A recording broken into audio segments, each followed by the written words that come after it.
Hello and welcome to the next episode of the Sustainability Action Podcast here at Capital Club Dubai.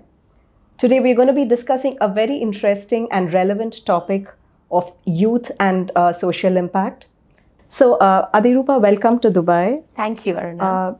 Help me understand what Common Purpose does and what's the work you do in the area of youth impact.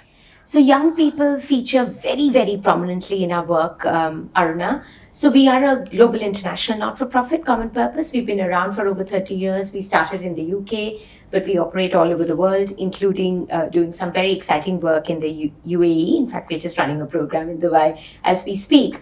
But even though we started sort of focusing on a particular generation, over the years, the youth component of our work has really grown. Thousands and thousands of young people, are on common purpose programs all over the world, including in this part of the world, sort of acquiring leadership skills, kind of developing the right mindset to have a social impact. We are finding young people are very energized by the idea of social impact.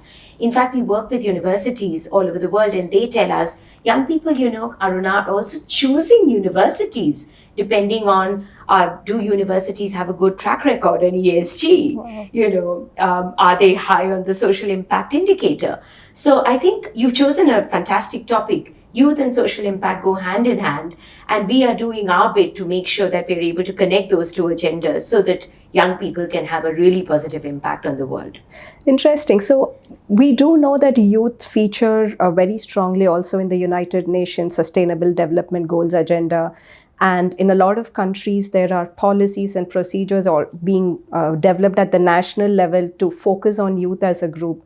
Now, what is the bridge that connects youth to be able to make this social impact? And let's speak a little more about the role of skill building, where youth community can actually be given the right kind of context and skill sets to help them understand what is the kind of impact that is relevant and what's their role in it. So I'd love to hear your views on that. Thank you. Gosh, there are lots of questions within that, Aruna, and all very close to my heart. Let's break this down a little bit. So look, it's great that the next generation, young people that we're talking about, are so passionate and feel so strongly about their desire to make a bigger impact on the world, social impact. And they want to do it, they feel responsible, they almost feel angry with the current generation, and I include myself in the current generation for not taking a few agendas seriously,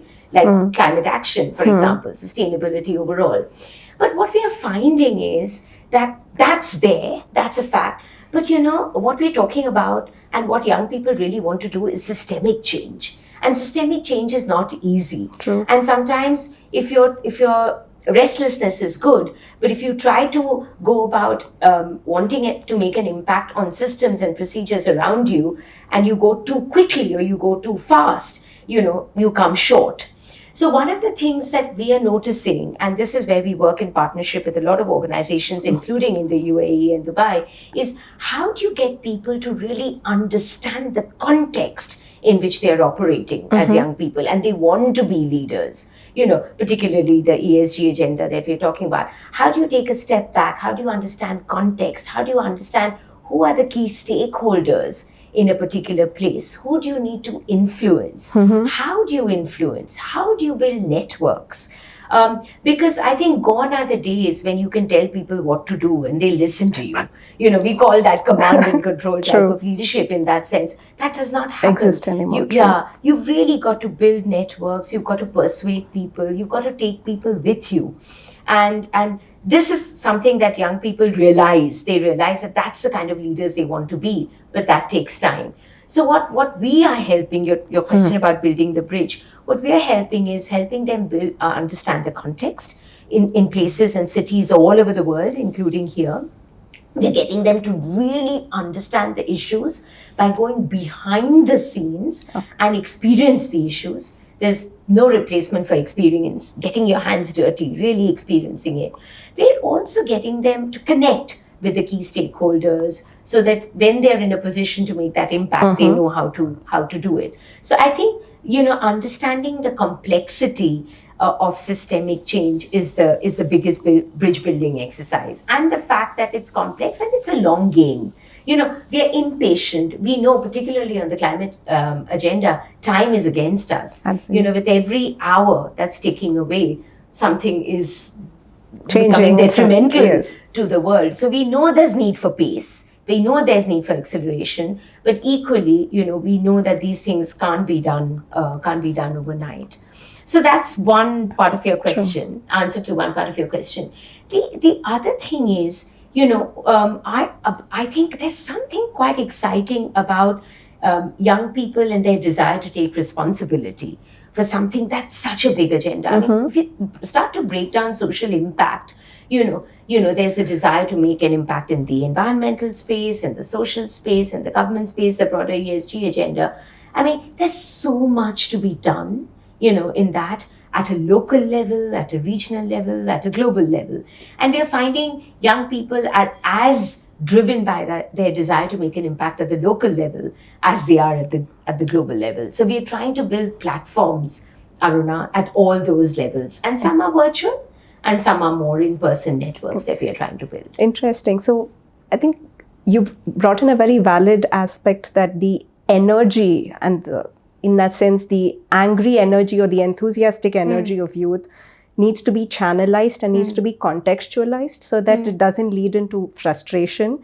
I think that's where the skill building helps, where Absolutely. Sorry, I didn't pick up on that. Put them in a room and you give them the context, you give them the required skills so that when they go out there and identify issues, they have the required skills to then make the real impact. Now, what does the skill building actually focus on? What kind of tools do they get so that they go out and solve the issues in the smartest way possible? Absolutely. You've just put your finger on something that we've been doing for a long time, but doing especially with young people more recently.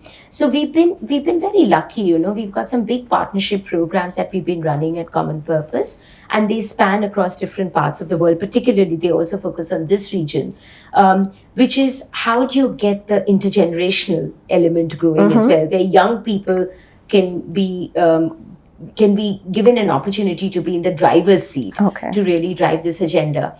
And one of the big things that we found, and data-driven, evidence-based, what I'm saying to you, something that it's been told to us and that we've gathered this data, is that the biggest challenge is sometimes the awareness is there. We know what the challenge is, but sometimes it's the skills where young people, not just young people, I think we're talking about skills building across the board, but young people feel that they need more help and more support.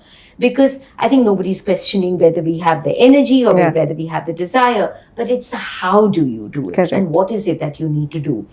And one of the biggest skill set that's been identified that we've been helping with, we ran a program with the Marva Leaders Academy, which is about developing skills intergenerational to have an impact on biodiversity and sustainability overall.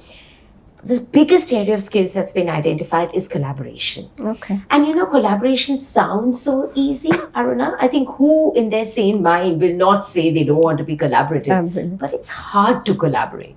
Because in order to truly collaborate, you've got to give up a lot of things in order to achieve the bigger goal. So one of the areas that we're working on a lot with young people across the board is that whole thing around collaboration. The other thing, area of skill sets, is really developing that inclusive mindset. And how do you build resilience as a skill? How do you build inclusion as a skill? Because what's essentially happening is what true inclusion and resilience means, the ability to embrace diversity and difference. Because you are not going to be able to solve problems as the ones that we are talking about without being genuinely innovative. And you can only be truly innovative when you are inclusive, because the heart of innovation is embracing diversity. Innovation cannot come from homogeneity. All the same people sitting in the room who think alike, look alike, are not going to produce innovation. So the heart of innovation is diversity. How do you embrace diversity? How do you become truly inclusive in order to be innovative, in order to solve complex problems, is one area that we are working on a lot.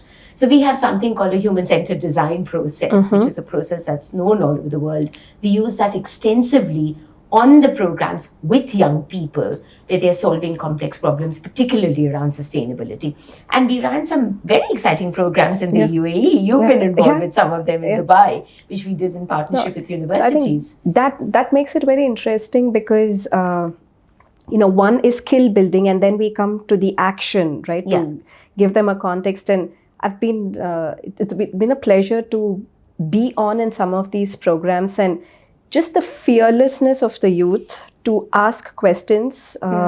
When you say intergenerational programs, when you have industry experts come and speak to them about certain issues, they do not hesitate to ask the tough questions.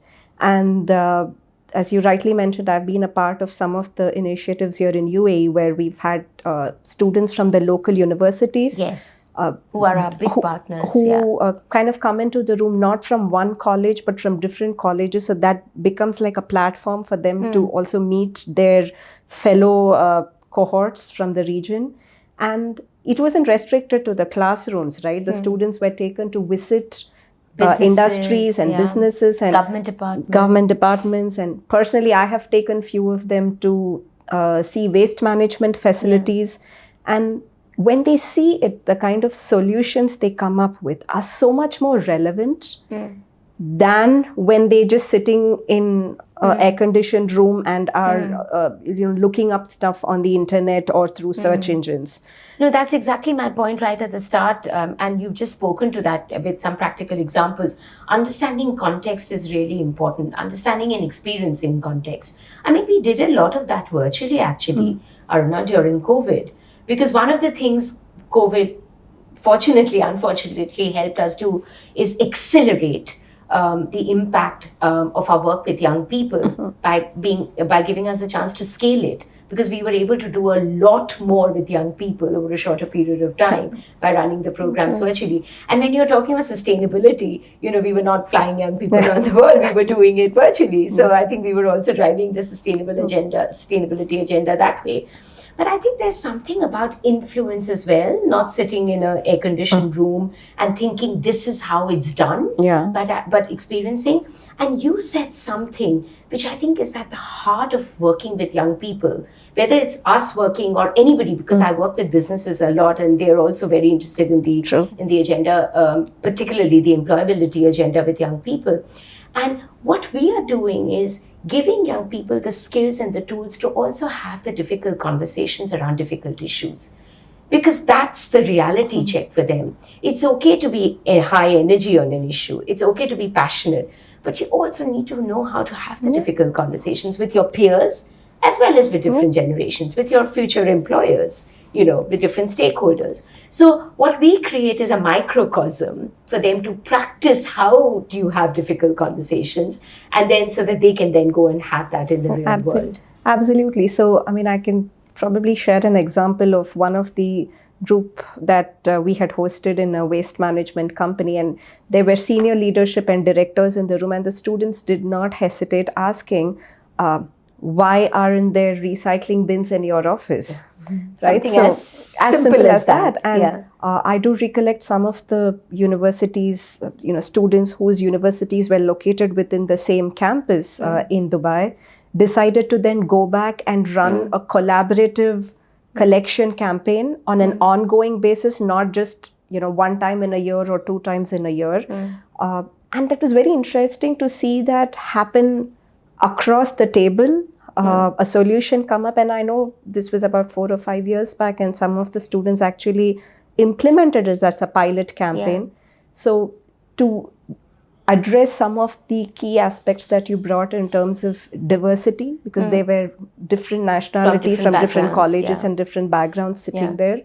Collaboration or nowadays what they call it co-opetition. So yes, I'm in University A, you are in University B, but we sit in the same campus. Can we use the same resources and collaborate to make an impact? So I think that is one very interesting example which personally I have experienced, where you just put a group of youngsters in the room, give them a context, and then they just come up with very simple workable solutions. Absolutely. There are quite a few examples from beyond, what you said. So we run a program with thousands and thousands of young people all over the world called Legacy, which is young people thinking about what legacy do they want to leave behind as they look to the future. So, they may be like, in their mid-20s now, but 10, 20 years on, when they're going to be in leadership positions, if they aren't already, when they look back, what is it that they would have liked to have done in order to have left their mark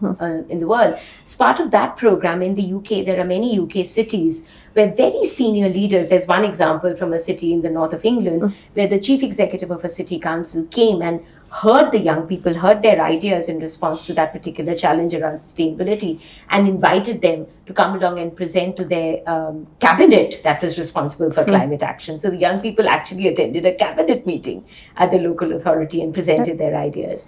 Then a few young people got together with to add value to the SME, the small and medium enterprise group in another city in north of England, which was facilitated by the Chamber of Commerce. Now, these are all institutions that have real power to drive change. The Chamber, the City Council, authorities. Imagine the young people had a voice, they had agency, in those cities, in those places, similar to the example you gave in Dubai, to actually affect change in the area of sustainability. We ran a similar program with the British Council in Bangladesh, which we are running. British Council are one of our partners in Bangladesh. It's called Bangladesh 100. So when Bangladesh becomes 100, what are some of the things that young people want to see? And one of the challenges was similar to the one you described in Dubai. How do you make Dhaka a greener city? And they've come up with some very interesting ideas, which the British Council and us are working to try and see how we can take them forward. So what I'm hearing is some of these ideas don't just end up being ideas, they actually get into the ecosystem and get put in front of the right stakeholders and do see the light of the day. So it's not just a good-looking PowerPoint presentation. No. And what I think gives me most joy is for any social impact work, because that was at the heart of your question, is that few months, weeks, months, or years even down the line, you hear that concept, the seed was sown, in the hearts and minds of young people who came together and worked together on the program that we ran. So the origins of the idea came from there, and it's now gone a long way in sort of, in being actualized. So I do know that, you do have a long history of doing programs like this, and a lot of this is not something that bears fruit immediately. There are times but when some do. So, I wanted to give you an example of a very exciting one in Brunei.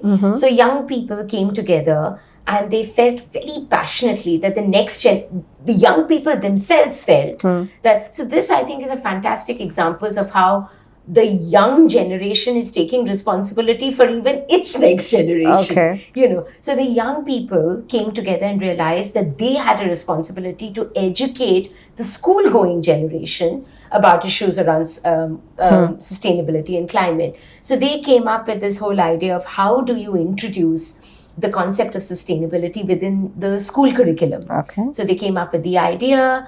They worked with the right institution to start to introduce elements of sustainability within because it's all happening within the informal education sector, right? So they tried to do it within the formal education sector, including educating parents, and others in society. And that is actually happening in Brunei as we speak. So that's transformed into a live project where awareness about sustainability is actually getting transcended into something much more formal.